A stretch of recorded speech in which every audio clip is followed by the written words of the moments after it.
Hello cellos, this is our lesson for Shake It on page 12.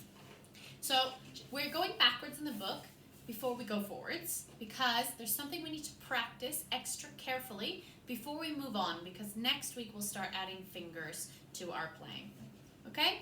I've got my cello up unusually high. Your cello obviously should not look like that. It should be way down.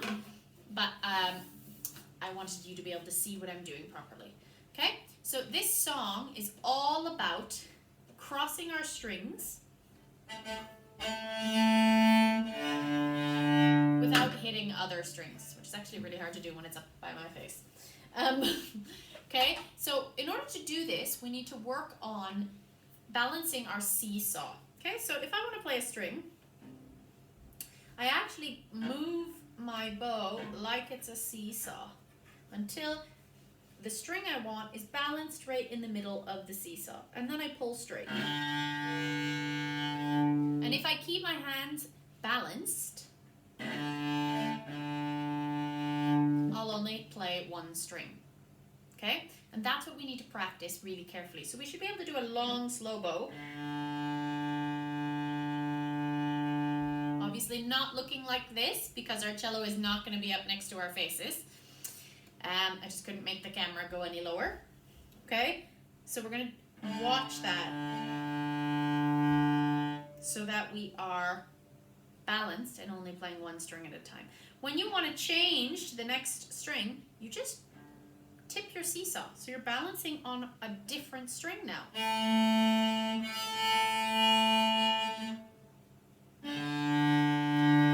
Anytime you hear extra sounds like this, that means that I didn't balance properly and I'm hitting two strings at once. We really need to practice being able to only play one string at a time. So if this is hard for you, you should stop learning Shake It right now and go back to lesson 1 and do the bow exercise I told you to do. The bowing exercise, there's a video for in lesson 1 where we practice getting a long, slow, straight sound. That's the most important thing to learn.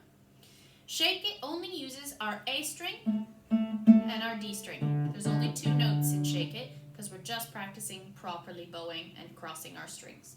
So our A string is the high one over here, and the one beside it is the D. So those are the ones we're using.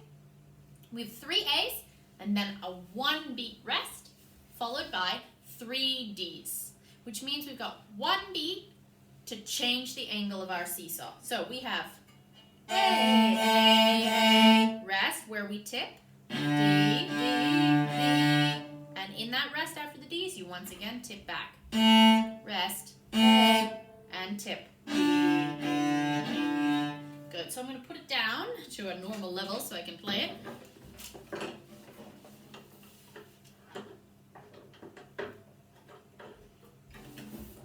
And we're going to play, so it just should sound like this. Rest. Rest. Teacher Sarah made a mistake. A, rest. D, rest. A, rest. A, rest. D. That is the first line. Let's do it one more time. Play it with me this time. 1, 2, 3, 4. Rest. D, D, D, rest.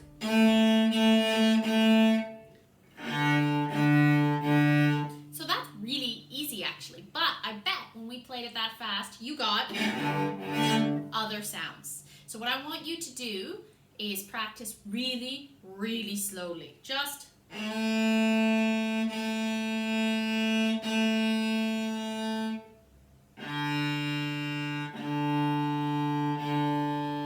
until we have a really clean, beautiful sound. Don't even practice with the recording until you can do that comfortably.